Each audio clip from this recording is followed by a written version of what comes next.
అందరికీ ప్రభువైన యేసుక్రీస్తు పేరిట శుభాభివందనములండి.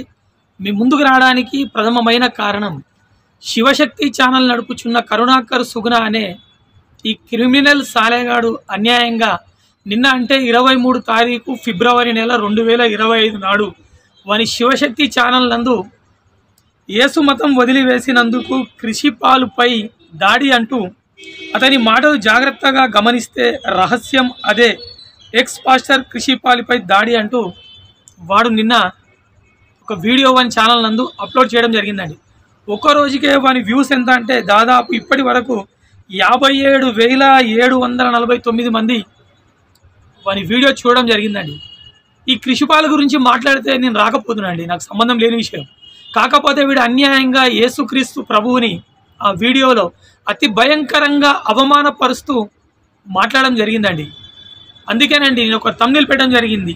ఏమని పెట్టానంటే, యేసుక్రీస్తు జోలికి రాకురా, అక్రమంగా పుట్టిన కలితి లంజా కొడక కరుణాకర్ సుగుణ శివశక్తి ఛానల్ అని చెప్పి థంబ్నెయిల్ పెట్టడం జరిగిందండి.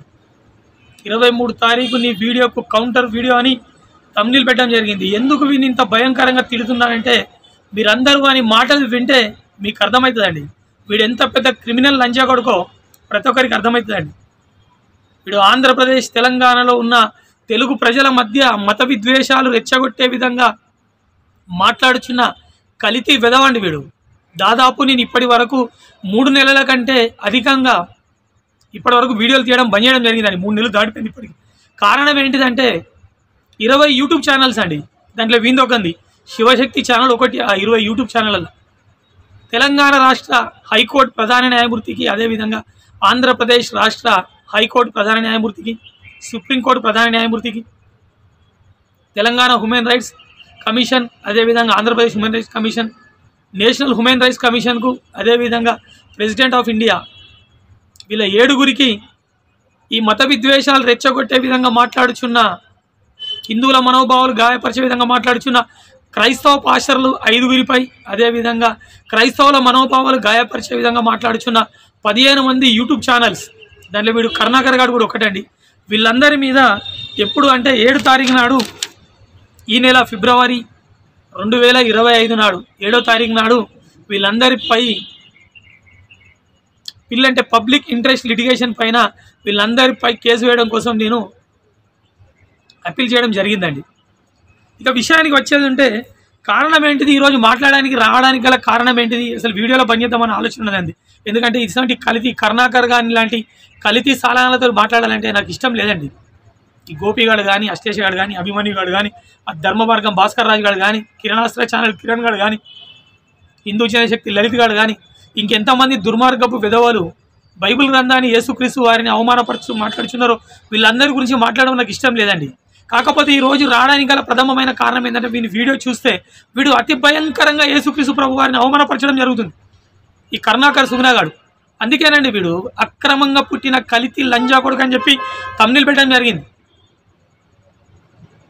వీడు క్రైస్తవులందరిని అవమానపరచడండి, బైబిల్ గ్రంథాన్ని అవమానపరిచే విధంగా అనేక వీడియోలు తీయడం జరిగింది. అందరికీ తండ్రి అయిన దేవుడు యెహోవాను అవమానపరుస్తూ వీడియోలు తీయడం జరిగింది. యేసుక్రీస్తు ప్రభువును అవమానపరుస్తూ వీడియోలు తీయడం జరిగింది. మరియమ్మ తల్లిని అనేక విధాలుగా అవమానపరిచే విధంగా వీడియోలు తీయడం జరిగింది. ఆ మదర్ తెరీసా అనే పాప తల్లి గురించి అవమానపరిచే విధంగా వీడియోలు తీయడం జరిగింది. అదేవిధంగా క్రైస్తవ స్త్రీలను, యవనస్తుల కూడికలు వెళ్ళే క్రైస్తవ స్త్రీలను అవమానపరుచుకుంటే వీడియోలు తీయడం జరిగింది కరుణాకర్ గారు. నన్స్ అండి పాపం, పెళ్ళిళ్ళు పిటాకులు లేకుండా నన్స్ అని క్రైస్తవ సన్యాసులు అంటారు నన్స్, వాళ్ళను కూడా అవమానపరుచుకుంటా వీళ్ళ ద్వారానే ఏడ్స్ వచ్చిందంటూ వీడియోలు తీయడం జరిగిందండి ఈ బ్రోకర్ లంజావాడుకో కరుణాకర్ సుగుణ గాడు. ఒకసారి వాడు ఏం మాట్లాడిండో చూద్దామండి, చూసిన తర్వాత నేను తర్వాత మాట్లాడడం జరుగుతుందండి. కొంత మనుషుల నుండి ఉన్నటువంటి ఒక సయోద్యోగంగా కలిసి అన్నదమ్ములుగా ఉన్న క్రిస్టియన్స్ కావచ్చు, లేకపోతే ముస్లిమ్స్ కావచ్చు, హిందువులు కావచ్చు, కలిసి ఉన్న నేపథ్యంలో కొంత మీరు ఉన్మాదాన్ని రేకెత్తించే విషయాలు కనిపిస్తూ ఉన్నాయి అని అంటున్నారు. రెండోది, మీ పదజాలాలు చాలా దురుసుగా ఉంటున్నాయి. కొంత వినే పద్ధతిలో చూస్తుంటే కొంత వాడు వీడు ఈ రకంగా వాళ్ళ దేవుళ్ళని బోధిస్తున్నారు అనేది ప్రధానంగా వినపడతా ఉంది. దేవుళ్ళని వాళ్ళు వీళ్ళని సంబోధిస్తూ ఉంటే మన ధర్మం ఇది కాదు కదా చెప్పింది. దేవుళ్ళని వాడు వీడు అని సంబోధిస్తూ ఉన్నారు మీరు చాలా వీడియోస్. నేను బైబిల్ దేవుడిని కానీ యేసుని కానీ ఎప్పుడు కూడా వాడు వీడు అనలేదు, పాస్టర్లను అంటాను. ఎందుకంటే వాళ్ళు మన దేవుళ్ళ గురించి అసభ్యకరంగా మాట్లాడతారు కాబట్టి వాళ్ళని కూడా మనం గౌరవప్రదంగా అయ్యగారు అమ్మగారు అని అనలేం. మనం ఆ బాధలో నుంచి పెయిన్ నుంచి మాట్లాడతాం కాబట్టి వాడు వీడు అని పాస్టర్లను అంటాను. కానీ అంత పెయిన్లో కూడా నేను లిమిట్స్ దాటకుండా ఒక విశ్వాసానికి సంబంధించిన విషయం కాబట్టి వాళ్ళ దేవుడి గురించి గౌరవప్రదంగానే 99.99% సందర్భాల్లో గౌరవప్రదంగానే మాట్లాడారు. మంచిదండి. సిగ్నేచర్ స్టూడియోలో జనవరి 21 నాడు 2025 జనవరి 21 అంటే ఇప్పటికి దాదాపు 1 నెల 3 రోజులు ఏమవుతుందండి. వీడు 1 నెల రోజుల క్రితం నేను క్రీస్తుని కానీ బైబిల్ దేవుని కానీ ఎప్పుడు అవమానపరచకుండా ఎప్పుడు మాట్లాడలేదు. కేవలం నేను పాస్టర్ అనే అవమానపరిచిన. అది కూడా రీజన్ ఏంటంటే మా హిందూ దేవుల గురించి వాళ్ళు తప్పుగా మాట్లాడలేదు కాబట్టి నేను వాళ్ళని అవమానపరచుకుంటే వీడియోలు తీసినా అని చెప్పడం జరిగిందండి. ఈ చెప్పిన ఈ దొంగ అబద్ధ కోరు కరుణాకర్ గాడు జస్ట్ ఇప్పుడు నిన్నటి వీడియోలో వాడు ఎంత భయంకరంగా అవమానపరచుకుంటే వీడియోలు తీసిలో మనం చూద్దామండి. నిన్న వీడియో కాదండి. వాడేమని చెప్తున్నాడంటే 10 సంవత్సరాల నుంచి వెళ్ళి నేను యేసుక్రీస్తు వారిని అవమానపరుస్తున్నా అని చెప్పి ఒప్పుకోవడం జరుగుతుంది. ఆ సిగ్నేచర్ స్టూడియోలోనేమో నేను ఇంతవరకు బైబిల్ దేవుని గురించి కానీ యేసుక్రీస్తు వారిని అవమానపరచుకుంటే ఎప్పుడు నేను మాట్లాడలే అన్న ఈ దొంగ కరుణాకర్ గాడు ఇప్పుడేమంటున్నాడో మీరు వినాలండి అందరూ. ఇంతకంటే ముందు బ్రదర్ జోషి అని ఒక ఛానల్ ఉంటుందండి. ఈ బ్రదర్ జోషి ఛానల్లో ప్రేమ్చంద్ అని ఒక పాస్టర్ అండి, దొంగ పాస్టర్. వీళ్ళిద్దరు దొంగలండి. ఈ ప్రేమ్చంద్ అనే పాస్టర్ వాడు బ్రదర్ జోషి గాడు, ఇద్దరు తలికాయలేని దొంగ విధవలు అండి, దొంగ పాస్టర్లు ఇద్దరు. ఈ దొంగ విధవలు అన్యాయంగా హిందూ దేవుల గురించి తప్పుగా మాట్లాడడం జరిగింది. దాన్ని నేను తప్పకుండా ఒప్పుకుంటానండి. హిందూ దేవులను అవమానపరచుకుంటూ మాట్లాడితే ఈ కరుణాకర్ గాడు లలిత్ వాళ్ళిద్దరితో పాటు అన్యాయంగా బైబిల్ గ్రంథాన్ని యేసుక్రీస్తు వారిని భయంకరంగా అవమానపరిచిందండి. సరే ఓకే, వాళ్ళ దేవుళ్ళ గురించి మాట్లాడింది కాబట్టి వాళ్ళ ఆవేశంతో మాట్లాడింది అనుకుంటే ఒక అర్థం ఉన్నదండి. వాడెవడో క్రిష్పాల్ అనే పాస్టరు వాడిని వంక పెట్టుకొని వీడు ఇష్టానుసారంగా యేసుక్రీస్తును అవమానపరచడం ఎంతవరకు న్యాయమో ప్రతి ఒక్కరు ఆలోచించాలండి. ఈ వీడియో విన్న తర్వాత నేను మాట్లాడతానండి. ఈ మధ్య ఖుషీపాల్ అని చెప్పి ఒక కుర్రాడు వచ్చాడు. మన గర్వాప్సి సిరీస్లో కూడా అతను ఒక ఎపిసోడ్ ఉంది. కొంతకాలం పాస్టర్ ట్రైనింగ్ తీసుకుని ఆ బైబిల్ నిజం అనుకుని సత్యం అనుకుని దాన్ని ప్రచారం చేసి అంటే పాస్టర్గా కూడా పనిచేసి తర్వాత పరిశీలనగా చదవగా ఆ బైబిల్లో ఉన్నటువంటి ఆ దుర్మార్గాలు, అకృత్యాలు, బైబిల్ దేవుడి పాపిష్టి పనులు ఇవన్నీ పరిశీలిస్తూ చదివిన తర్వాత ఇదంతా కూడా ప్రాపగండా చేస్తున్నారు తప్ప నిజానికి బైబిల్లో దైవత్వం లేదు అనే విషయాన్ని అర్థం చేసుకుని ఆ క్రిస్టియానిటీ నుండి అతను బయటికి రావడం జరిగింది. అయితే ఇప్పుడు సడన్గా ఈ ఖుషీపాల్ నేను తప్పు చేశాను, రాత్రి నాకు యేసు ప్రభు కనపడ్డాడు కాబట్టి నేను మళ్ళీ క్రైస్తవంలోకి వచ్చేస్తున్నాను, క్రైస్తవులందరికీ క్షమాపణలు అని చెప్తున్నట్లుగా ఒక వీడియో వచ్చింది. అది ఒకసారి చూద్దాం. ఈరోజు ఈ పోటీల లైవ్లోకి రావడానికి గల కారణం ఏంటంటే చాలా పెద్ద కారణమే ఉంది. ఇన్ని రోజులు ఇంతకాలం నేను మీ ముందు ఎలా కనిపించానో మీరు అందరు చూశారు. క్రిస్టియానిటీ గురించి ఇష్టం వచ్చినట్లు మాట్లాడుతూ, ఇష్టం వచ్చినట్లు వ్యాఖ్యలు చేస్తూ, అవమానపరుస్తూ, నిందిస్తూ చాలా పెద్ద తప్పు చేశాను, చాలా పెద్ద పాపం చేశాను, సరిదిద్దుకోలేని ఘోరమైన పాపాన్ని చేశాను నేను. నాకు తెలుసు, నాకు ఇప్పుడిప్పుడే అర్థమవుతుంది. దయచేసి నన్ను మీరు మన్నించగలరని కోరుకుంటున్నాను. క్రిస్టియానిటీ అంతటినీ నన్ను మన్నించమని, నన్ను క్షమించమని మిమ్మల్ని అందరిని అడుగుతున్నాను. ఇంతకు మించి నేనేమి చేయలేను. దయచేసి నన్ను క్షమించండి. ఇతను చెప్తున్న ప్రతి మాటని కూడా మీరు జాగ్రత్తగా గమనించండి. దాని గురించి నేను మళ్ళీ మాట్లాడతాను. చాలా పెద్ద తప్పు చేశాను. ఇలా మీ ముందుకు వచ్చి మాట్లాడడానికి గల కారణం ఏంటంటే నాకు ఆ ప్రభు ఆ యేసయ్య దర్శనం ఇచ్చారు. ఆయన నాతో మాట్లాడారు. నిజంగా ఆయన ఎన్నో మాట్లాడినాను, ఎంతగానో అవమానించాను ఆ యేసు ప్రభువుని, ఆ క్రిస్టియానిటీని, ఆ బైబిల్ని చాలా తోలనాడాను, ఘోరంగా మాట్లాడాను. బట్ నిన్నటి దినాన ఆ యేసు ప్రభు నాకు దర్శనం ఇవ్వడం, నాతో మాట్లాడడం, నా వలన ఆయన చాలా బాధపడ్డాడు అన్నటువంటి విషయాన్ని ఆయన నాకు చెప్పడం ఇది కూడా జాగ్రత్తగా. దీనివల్ల ఆయన బాధపడ్డాడంట. నీ వల్ల నేను బాధపడుతున్నాను అబ్బాయి అని చెప్పి ఆయన వచ్చి ఇంతో మాట్లాడాడు పాపం. అదంతా జరిగింది కాబట్టి నేను ఇలా మీ ముందుకు వచ్చి మిమ్మల్ని క్షమాపణ అడగగలుగుతున్నాను. చూడండి, యేసు ఒరే బాబు కృషిపాల్, నీ వల్ల నేను చాలా బాధపడుతున్నాను, నన్ను దొబ్బుతున్నావు నువ్వు అని చెప్పి ఈయనకు వచ్చి మొరపెట్టుకున్నాడు కదా. మొరపెడితే అప్పుడు కృషిపాల్ ఏం చేయాలి? ప్రభువా నన్ను క్షమించు అని చెప్పి యేసును క్షమాపణ అడగాలి కదా. కానీ ఇతనేమంటున్నాడు? క్రైస్తవులు నన్ను క్షమించండి అంటున్నాడు. మీరు మొత్తం నోటీస్ చేస్తే ఈ 2-3 నిమిషాల వీడియోలో ఒక 3-4 సార్లు క్రైస్తవులు నన్ను క్షమించండి, క్రిస్టియానిటీ నన్ను క్షమించాలి, క్రైస్తవులు నన్ను క్షమించాలి, ఇదే రిపీటెడ్గా చెప్పాడు. నువ్వు ప్రశ్నిస్తుంటే, నువ్వు నిజాలు మాట్లాడుతుంటే నాకు బాధ కలుగుతుంది అని యేసు వచ్చి చెప్పుకున్నాడా?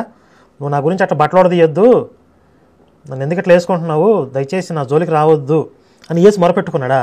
యేసు వచ్చి ఏం చేయాలి? ప్రశ్నలకు సమాధానం చెప్పాలి కదా. నాకు బాధ కలుగుతుంది ఏంటి? నిజాలు మాట్లాడుతుంటే బాధ కలుగుతుందా యేసుకి? ఏం చెప్తున్నాడు? యేసు కనపడితే నేను కొన్ని క్వశ్చన్స్ అడుగుతాను అని చెప్పాడు. సరే, యేసు కనబడిన ఆదుర్దాలో ఇతను మర్చిపోయాడు అనుకుందాం. యేసు అన్న గుర్తు చేయాలిగా. నువ్వు నన్ను ఏదో క్వశ్చన్స్ అడుగుతా అన్నావుగా, ఏం అడుగుతావు అడుగు అని యేసు వచ్చి అడగాలి కదా. ఇవన్నీ పక్కన పెట్టేసి నన్ను దొబ్బొద్దు నువ్వు, నాకు మంటలేస్తుంది అని చెప్పి యేసు మొరపెట్టుకున్నాడు వచ్చి. ఇప్పుడు దీనికి కొంతమంది పాస్టర్లు అద్భుతమైన సాక్ష్యం, దారి తప్పిపోయిన సోదరుడు వెనక్కి వచ్చాడు అని చెప్పి మన నత్తిపోకడి వీళ్ళందరూ కూడా పెడుతున్నారు. అంటే దీన్ని వాళ్ళు యాక్సెప్ట్ చేస్తున్నారంటే యేసు చేతగానుడు, ప్రశ్నలకి సమాధానాలు లేక ఒక సాధారణ వ్యక్తి, ఒక సామాన్యుడు బైబిల్ని ప్రశ్నిస్తుంటే, నిలదీస్తుంటే, నిగ్గదీసి అడుగు ఈ సిగ్గులేని జనాన్ని చెప్పి అతను ప్రశ్నిస్తుంటే తట్టుకోలేక, ఒక బాబు నీకు దండం పెడతాను, నాకు మంట ఎత్తిపోతుంది, నన్ను దొబ్బకరా అని చెప్పి ఒక సాధారణ పౌరుడి దగ్గరికి వచ్చి మొరపెట్టుకున్నాడు మా యేసు అని చెప్పి ఆ పాస్టర్లు అందరూ ఒప్పుకుంటున్నారు. ప్రశ్నిస్తే నిలబడలేని మతం అది, ప్రశ్నిస్తే కూలిపోయే మతం అది, ప్రశ్నని ఎదుర్కోలేని మతం అది. ఆవిడ ప్రశ్నకి సమాధానం చెప్పే ప్రయత్నం వాళ్ళు చేయరు, ప్రశ్నించే వాళ్ళు నోళ్ళు నొక్కేస్తారు. ఇప్పుడు నాకు ఇంకొక ప్రశ్న వస్తుంది. నిజంగా యేసు మంటెత్తి కృషిపాల దగ్గరికి పోయాడు అనుకుందాం, అంతకంటే ముందు నా దగ్గర రావాలి కదా. అసలు 10 సంవత్సరాల నుంచి నేను పొడిచే పోట్లు మామూలుగా ఉండవు కదా. అంటే నా ప్రశ్నలు, ఇప్పుడు ఆయన చేసిన డ్యామేజ్ కంటే నేను చేసిన డ్యామేజ్ చాలా ఎక్కువ కదా క్రిస్టియానిటీకి. యేసు పరువు తీసింది. అంటే పాస్టర్లు యేసుని దేవుడిగా బ్రహ్మరథం బట్టి లేకపోతే రకరకాలుగా వాళ్ళు ప్రొజెక్ట్ చేస్తుంటే, ఒరిజినల్గా బైబిల్లో ఉన్నటువంటి యేసుని, పిరికివాడైనటువంటి యేసుని, పారిపోయిన యేసుని, అబద్ధాలు చెప్పే యేసుని, డబుల్ స్టాండర్డ్స్, ద్వంద్వ ప్రమాణాలు పాటించే యేసుని నేను ఎక్స్పోజ్ చేశా కదా. నేను యేసు పరువు తీసా కదా. నన్ను ఎందుకురా ఇట్లా ఆడుకుంటున్నావు, నా దగ్గర రావాలి కదా. లేదు, స్వచ్ఛమైన గ్రాంధిక భాష మాట్లాడి మన గోపి లాంటి వాళ్ళు ఉన్నారు, ఆ మాటలు వినలేడు అసలు. బల్లింపోట్ల కంటే అది చాలా దారుణంగా ఉంటాయి. ఆయన దగ్గరికి పోవాలి కదా. మా దగ్గరికి ఎవరి దగ్గరికి రాకుండా కృషిపాల దగ్గరికి పోవడం ఏంటి యేసు అయినా? అసలు తలకాయ ఉందా? పోయి అయినా ప్రశ్నలకు సమాధానాలు చెప్పాను కూడా లేదు. నాకు మంట ఎత్తిపోతుంది, నాకు వెనకాల, దయచేసి నన్ను దొబ్బొద్దు అన్నాడంట. విన్నారు కదా అండి, ఈ కరుణాకర్ సుగుణాగానికి ఎంత బలుపు ఉన్నదో, ఎంత బలుపు మాటలు మాట్లాడుతున్నారో అందరు విన్నారు కానీ. అందుకేనండి తమ్ముళ్ళు ఏమని పెట్టానంటే, అక్రమముగా పుట్టిన కలితి లంజా కొడక కరుణాకర్ సుగుణ శివశక్తి ఛానల్ నడుపుచున్న కరుణాకర్గా అని చెప్పి తమ్ముళ్ళు పెట్టడం జరిగిందండి. అడక్క తినే క్రిమినల్ లంజా కొడుకు, వీనికి ఎంత బలుపు ఉంటే యేసుక్రీస్తు ప్రభుల వారిని ఇంత అన్యాయంగా మాట్లాడుతారో ప్రతి ఒక్కరు ఆలోచించాలండి. నిజంగా అరే కరుణాకర్ సుగుణ, నీ అవ్వ నీ అయ్య దగ్గర పంటే నువ్వు పుట్టేది ఉంటే లంజా వడక నువ్వు యేసుక్రీస్తు గురించి ఇంత అన్యాయంగా అవమానపరిచే విధంగా మాట్లాడవురా. నువ్వు కలితి లంజా కొడుకు కాబట్టే ఇష్టానుసారంగా యేసుక్రీస్తు ప్రభుల వారిని అవమానపరుస్తున్నావురా. కలితి లంజా కొడక, క్రీస్తు జోలికి రాకని ఇంతకుముందుకే నీకు దాదాపు ఒక 4-5 వీడియోలు నేను తీయడం జరిగిందిరా.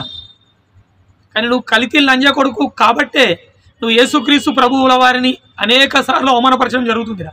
నువ్వు సక్రమంగా పుట్టేది ఉంటే ఇప్పటి నుండి వెళ్ళి క్రీస్తు జోలికి, బైబుల్ జోలికి రావురా, మరియమ్మ తల్లి జోలికి రావురా. నువ్వు సక్రమంగా పుడితే జోలికి రావురా. అక్రమంగా పుడితే నువ్వు మళ్ళీ మాట్లాడుతావురా. అడక్క తిన నా కొడక. గోపి సనాతన సేన, గోపి సుదర్శన చక్రం ఛానల్ నడుపుచున్న గోపి గాని గురించి మాట్లాడుచున్నావు కదా. వాడు మంచిగా బల్లెం దింపిండని బిడ్డ, వానికి నీకు వడ్డీ చక్రవడ్డీతోటి ఇస్తారా? మిమ్మల్ని వదిలిపెట్టా. ఏంటిదంటే భారత రాజ్యాంగాన్ని గౌరవిస్తున్నా కాబట్టి చట్టపరంగా మీ మీద చర్యలు తీసుకోవాలన్న ఒకే ఒక్క కారణంతో నా హిందూ సోదరుల మనోభావాలు గాయపరచద్దన్న ఒకే ఒక్క రీజన్ తోటి మీ జోలికి రావడం లేదురా, మీ దేవుళ్ళ జోలికి. ఇప్పటి వరకు మీ దేవుళ్ళ గురించి ఎప్పుడు తప్పుగా మాట్లాడలేదు, ఇక ముందు కూడా ఎప్పుడు తప్పుగా మాట్లాడరా. ఇలాంటి కలితి నాకు కొడుకులేరా. అన్యాయంగా కొన్ని కోట్ల మంది విశ్వసించే గ్రంథాన్ని, దేవుణ్ణి అన్యాయంగా అవమానపరుస్తూ మాట్లాడుచున్నారా. యేసుక్రీస్తు అంటే ఎవరు తెలుసురా? ఇప్పుడున్న 800 కోట్ల మంది జనాభాల దాదాపు 600 కోట్ల మంది విశ్వసించే ఒక మహనీయుడురా, మహానుభావుడురా.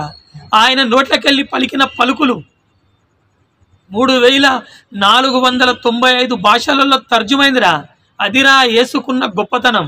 ఆన్లైన్లోనే 2215 భాషలలో తర్జుమైందిరా. ఆన్లైన్లో ఒక మొబైల్నే 2215 భాషలు అవైలబుల్గా ఉన్నాయిరా. అంత ఉన్నతుడురా యేసు. ఎక్కడనో ఇజ్రాయెల్ దేశం అనే ఒక చిన్న దేశంలో పుట్టిన యేసుక్రీస్తు వారి మాటలు సముద్రాలను దాటి, ఎడారులను దాటి, పర్వతాలను దాటి ప్రపంచం మొత్తం స్ప్రెడ్ అయినాయిరా. ప్రభు అయిన యేసుక్రీస్తు వారి మాటలు అంత ఉన్నతమైనవి, అంత విలువైనరా. Guinness book of world record Bible, క్రొత్త నిబంధన గ్రంథం. ఆ క్రొత్త నిబంధన గ్రంథంలో ఉన్న మాటలేరా ప్రభు అయిన యేసుక్రీస్తు ప్రభు మాటలు. ఈ గ్రంథం కంటే ఉన్నతమైన గ్రంథం ఈ ఆరిన నేల మీద లేదురా. పిచ్చి పట్టిన కరుణాకర్ సుగుణ ఉంటే చూయించురా, నిరూపించురా. కలితి వెదవ వీడెవడో మారిండు, వాని కోసం పాస్టర్లందరూ వానికి ఫోన్ చేసి గర్వాపసేన అని చెప్పేదో సంకలు గుద్దుకుంటున్నారు. వాడు మారితే ఎంత, మారకుంటే ఎంతరా. వాడు దొంగరా, కృషి పాలుగాడు, ఫాల్తు బడకోగాడు. వాడు పాస్టర్ వేషం వేసుకున్న దొంగ పాస్టర్ రా. వాడి గురించి వీళ్ళు మాట్లాడితే నువ్వు వాళ్ళ గురించి మాట్లాడరా, మాకేం బాధ లేదు. నువ్వు ఏ పాస్టర్ అయినా తప్పు చేస్తే వాళ్ళని ఖండించు, వాళ్ళని గద్దించు, వాళ్ళకు బుద్ధి చెప్పే విధంగా నువ్వు మాట్లాడరా. మాలాంటి వాళ్ళు సంతోషపడతాం రా, ఎవరైనా స్పందించాం. కానీ అది పక్కగా పెట్టి నువ్వు క్రీస్తు జోలికి వచ్చినావో కొడక, నేను కింద ఏకే పెట్టి మొత్తం మ్యాగజైన్ ఖాళీ చేస్తా సాలే. పిచ్చి లంజా కొడక, నీకు ఎందుకురా యేసుక్రీస్తు గురించి? ఆయన పేరు చెప్పుకొని అడక్క తినే కుక్కవురా నువ్వు. చూడరా బైబిల్ ఏం చెప్తుందో. యోహాను సువార్త 6వ అధ్యాయం 66, 69, 66 నుండి 69 ఈ 4 వచనాలు చూడగలిగేది ఉంటే, అప్పటి నుండి ఆయన శిష్యులలో అనేకులు వెనుక తీసి మరి ఎన్నడూను ఆయనను వెంబడింపలేదు. ఎవరిని? యేసుక్రీస్తు వారిని వెంబడింపలేదట. ఎవరట? అప్పటి నుండి ఆయన శిష్యులలో, యేసుక్రీస్తు శిష్యులలో అనేకులు వెనుక తీసి మరి ఎన్నడూను ఆయనను వెంబడింపలేదు. ఆ సందర్భం చెప్తా. నెక్స్ట్ వచనం. కాబట్టి యేసు మీరు కూడా వెళ్ళిపోవాలని ఉన్నారా అని 12 మంది శిష్యులను అడగగా అనేక మంది శిష్యులాట వెళ్ళిపోయి యేసుక్రీస్తుని వదిలిపెట్టి. అప్పుడు యేసుక్రీస్తు ప్రభు వారు ఎందుకు వెళ్ళరా అని చెప్పి ఈ దొంగ కృషిపాలు గారు చెప్పినట్టు వాడిని దర్శించి నువ్వు రారా కృషిపాలు అని చెప్పి పిలవలేదురా. వాడు దొంగరా, బట్టేవాడి గాడు వాడు. నువ్వు వాడి వంక వీడి వంక పెట్టుకొని క్రీస్తుని అన్నావు అనుకో బిడ్డ, జాగ్రత్తగా ఉంటారే. కరుణాకర్ సుగుణ గాండు సాలే, కోష్పర్దింటని ముందటి సాలే. కాబట్టి ఏసాట మీరు కూడా వెళ్ళిపోవాలని ఉన్నారా? పోలరా మీరు కూడా. పోతే 12 మంది శిష్యులను కూడా అంటున్నారా. అనేక మంది శిష్యులు వెళ్ళిపోయిన్లు. ఈ ఉన్న 12 మంది శిష్యులను కూడా మీరు కూడా వెళ్ళిపోలరా అని చెప్పి చెప్పడం జరుగుతుందిరా. ఎవరిని రాలరా అని చెప్పి బొట్టి పెట్టి పిలువర్రా. దేవుణ్ణి ప్రేమించినవాడు వస్తాడు, దేవుణ్ణి ప్రేమించాడు, దేవుని లెక్క చేయని వాడు దూరం వెళ్ళిపోతారా. సీమోను పేతురు ఏమంటున్నాడు? ప్రభువా ఎవని యొద్దకు వెళ్ళుతుము? 12 మంది శిష్యులలో ఒక శిష్యుడైన సీమోను పేతురు ఏమంటున్నాడు? ప్రభువా ఎవని యొద్దకు వెళ్ళుతుము? నీవే నిత్య జీవపు మాటలు గలవాడవు, నీవే నిత్య జీవపు మాటలు గలవాడవు, నీవే దేవుని పరిశుద్ధుడవని మేము విశ్వసించి ఎరిగియున్నామని ఆయనతో చెప్పాను. ఎవరట? నీవే దేవుని పరిశుద్ధుడవనియు మేము విశ్వసించి ఎరిగి ఉన్నామని యేసుతో చెప్పాను. ఎంతో ఉన్నతుడురా యేసు. ఈ లోకములో యేసు కంటే ఉన్నతుడు ఎవడూ లేరురా. అలాంటి ఉన్నతుడిని పట్టుకొని ఇష్టానుసారంగా మాట్లాడుతుంది. ఇది నోరా? మున్సిపాలిటీ కాలువరా కరుణాకర్గా? ఫాల్తూ బాడకవు. ఏంది సందర్భం ఏదో చెప్తా వినండి. యోహాను 6వ అధ్యాయం 51 నుండి 55 వచనాలు చూడగలిగేది ఉంటే, పరలోకము నుండి దిగి వచ్చిన జీవాహారము నేనే. యేసుక్రీస్తు ప్రభు వారు చెప్పిన మాట. పరలోకము నుండి దిగి వచ్చిన జీవాహారము నేనే. ఎవడైనాను ఈ ఆహారము భుజించితే వాడెల్లప్పుడూ జీవించున్నట్టు మరియు నేనిచ్చు ఆహారము లోకమునకు జీవము కొరకైన నా శరీరమే అని మీతో నిశ్చయముగా చెప్పుచున్నాను. పరలోకం నుండి దిగొచ్చిన జీవాహారము నేనే అని చెప్పడం జరిగింది. అప్పుడు ఏమంటున్నారు యూదులు? ఆయన తన శరీరమును ఎలాగూ తిననీయగలడని ఒకనితో ఒకడు వాదించిరి. ఈ ప్రభులో యేసుక్రీస్తు ప్రభు ఇట్లా చెప్తున్నాడు, ఈయన శరీరమును ఎలాగూ తిననీయగలడని ఒకనితో ఒకడు వాదించిరి. కాబట్టి యేసు ఇట్లా అన్నాడు, మీరు మనుష్య కుమారుని శరీరము తిని ఆయన రక్తము త్రాగితేనే కానీ మీలో మీరు జీవము గలవారు కారు. మనుష్య కుమారుని శరీరము తిని ఆయన రక్తము త్రాగితేనే కానీ మీలో మీరు జీవం గలవారు కారు అని చెప్పడం జరిగింది. నా శరీరము తిని నా రక్తము త్రాగువాడే నిత్య జీవం గలవాడు. నా శరీరము తిని నా రక్తము త్రాగువాడే నిత్య జీవం గలవాడు. అంత్య దినమున నేను వానిని లేపుదును. నా శరీరము నిజమైన ఆహారమును, నా రక్తము నిజమైన పానీయమునై ఉన్నది. నా శరీరం మాట నిజమైన ఆహారమును, నా రక్తమును నిజమైన పానీయమునై ఉన్నది. ఈ పదం అర్థం కాలేదండి. ఆ రోజున్న వాళ్ళకి అర్థం కాలేదు.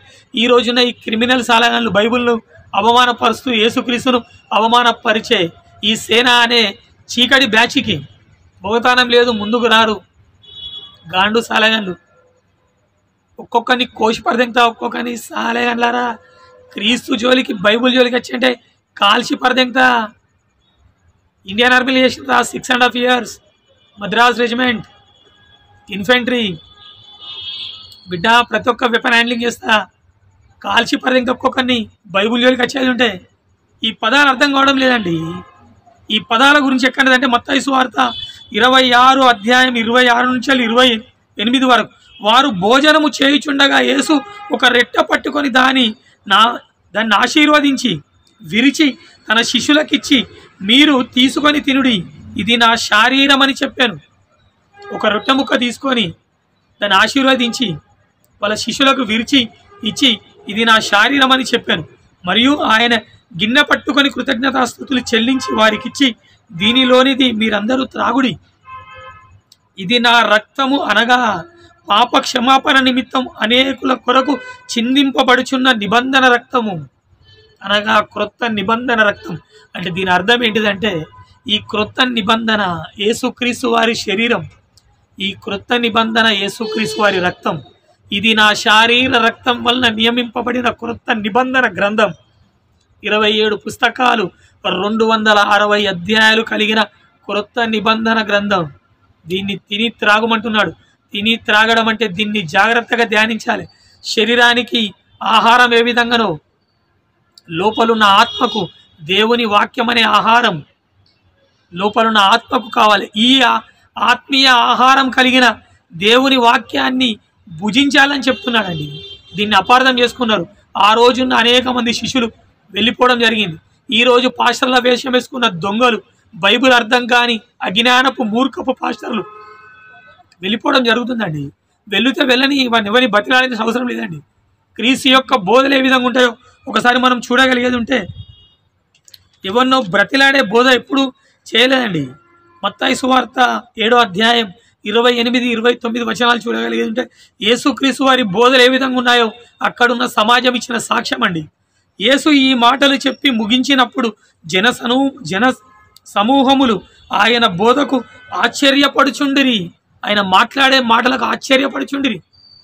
ఇప్పటి వరకాట ఆయన మాట్లాడిన మాటలు ఎవరు మాట్లాడలేని చెప్పి ఆయన గురించి సాక్ష్యం ఇచ్చిచుండిరి. అనుకుంటే ఏమంటున్నాడు, ఏలయనగా ఆయన వారి శాస్త్రుల వలె కాక అధికారము గలవాని వలె వారికి బోధించను. ఎట్లా బోధిస్తాడండి? యేసుక్రీస్తు వారి బోధ ఎవరినో బ్రతిలాడే బోధ కాదండి. తీయటి మాటలు చెప్పి దోచుక తినే బోధ కాదండి క్రీస్తు వారిది. అధికారముతోటి కూడుకున్న బోధ. ఈరోజు అదే బోధ చేయాలండి ఎవరైనా. ఎంతోమంది దొంగ బోధకులు ఉన్నారండి. పాస్టర్ల వేషం వేసుకున్న దొంగలు ఉన్నారు. ఎంతోమంది నీతిమంతులైన పాస్టర్లు ఉన్నారండి. ఈ దొంగలను సాకో లెక్క చూయించుకుంటా బైబిల్ గ్రంథాన్ని అవమానపరిచే విధంగా వీడియోలు తీస్తున్న కరుణాకర్ సుగుణ, నీకు బుద్ధి సిగ్గున్నదిరా? కలితి లంజా కొడక, జాగ్రత్తగా ఉంటారా నువ్వు. బైబిల్ జోలికి క్రీస్తు జోలికి రాకురా. వచ్చినావు అనుకో బిడ్డ, నిన్ను వదిలిపెట్ట. ఇప్పటికే సుప్రీంకోర్టు, అదేవిధంగా తెలంగాణ రాష్ట్ర హ్యూమన్ రైట్స్ కమిషన్ ఈ ఇద్దరు స్పందించడం జరిగిందిరా. కేసు పెండింగ్లో ఉన్నది బిడ్డ, తొందరలోనే మీ మీద యాక్షన్ తీసుకోవడం జరుగుతుందిరా. మిమ్మల్ని వదిలిపెట్టరా అసలే. ఎంత దూరమైనా వస్తా, ఎక్కడికంటే అక్కడికి రెడీరా. నా అడ్రస్ కావాలంటే పెడతా బిడ్డ. నా వెంట్రుకలను చూసినారా, తల వెంట్రుకలు, ఒక తెల్ల వెంట్రుక కూడా నువ్వు కానీ మా కరుణాకర్ తోపు తురుము శివశక్తి తోపు తురుము అని పెట్టుకుంటున్నారు చూసినారా. ఒక తలకాయలున్న వెంట్రుక కూడా, మొత్తం నీ బ్యాచ్ ఒక తలకాయలున్న వెంట్రుక కూడా ఏం చేయలేరా మీరు. అర్థమవుతుందిరా. లోఫర్ సాలే కరుణాకర్ సుగుణ క్రీస్తు జోలికి వచ్చినావనుకో, నుచ్చే సాలే కోసి కారం పెడతా, నేను ముందటున్న గుత్తి తీపిస్తా సాలే. అడక తింటావు లంజోడక. ఇప్పటికే హిందువులను అడక తింటున్నావు కదా, హిందువులను అడక తినుకుంటా క్రైస్తవులను అవమానపరుచుకుంటా తెలుగు రాష్ట్రాలు, ఆంధ్ర తెలంగాణ రాష్ట్రాలు తెలుగు ప్రజల మధ్య మత విద్వేషాలు రెచ్చగొట్టే విధంగా మాట్లాడుచున్న క్రిమినల్ సాలే, 420 సాలే ఒళ్ళు దగ్గర పెట్టుకో. చివరిగా ఒక వచనం చూద్దామండి. మత్తయి 23:15 చూడగలిగేదంటే, అయ్యో వేషధారులైన శాస్త్రులారా, పరిసయ్యులారా, ఒకరిని మీ మతములో కలుపుకొనుటకు మీరు సముద్రమును భూమిని చుట్టి వచ్చేదరు. అతడు కలిసినప్పుడు అతన్ని మీకంటే 2 అంతలు నరకపాత్రులనుగా చేయుదురు. అంటే దీని అర్థం ఏంటిదో తెలుసురా కరుణాకర్గా. ఎవరినో మతంలోనికి పిలిచి బతిలాడి పిలిచేది కాదురా క్రైస్తవ్యం. ప్రతి మనిషిని సన్మార్గంలో నడిపించగలిగే మాటలు కలిగిన వన్ అండ్ ఓన్లీ గ్రంథం రా. Guinness book of world record the Bible, universal constitution the Bible, 3495 భాషలలో తర్జుమైన Guinness book of world record the Bible. దీనికి ఉన్న గొప్పతనం నీకు తెలియదురా కుక్క కరుణాకర్గా. ఒక ప్రశ్న కాదురా, హేతువడుగు ప్రతివానికి సాత్వికంతో సమాధానం చెప్పుమన్న గ్రంథం రా బైబుల్. అజ్ఞానముగా నీలాంటి వాళ్ళు మాట్లాడితే చెప్పందుకొని తన్నుమని చెప్పిందిరా. అజ్ఞానముగా మాట్లాడు మూర్ఖుల నోరు మూయుటరా దేవుని చిత్తం. కుక్క ఎవరినో మతంలో కలుపుకోనికి వాని ఎంబడిపడి రారా అని పిలిచేది కాదురా క్రైస్తవ్యం. సత్యాన్ని ప్రకటించేదిరా క్రైస్తవ్యం. క్రీస్తు మాటలు. ఒళ్ళు దగ్గర పెట్టుకో కరుణాకర్ సుగుణ, లేకపోతే బిడ్డ నీకు దగ్గర పడే ఇప్పటికే రోజులు. జాగ్రత్తగా ఉండు. అందరికీ థ్యాంక్ యూ వెరీ మచ్ అండి.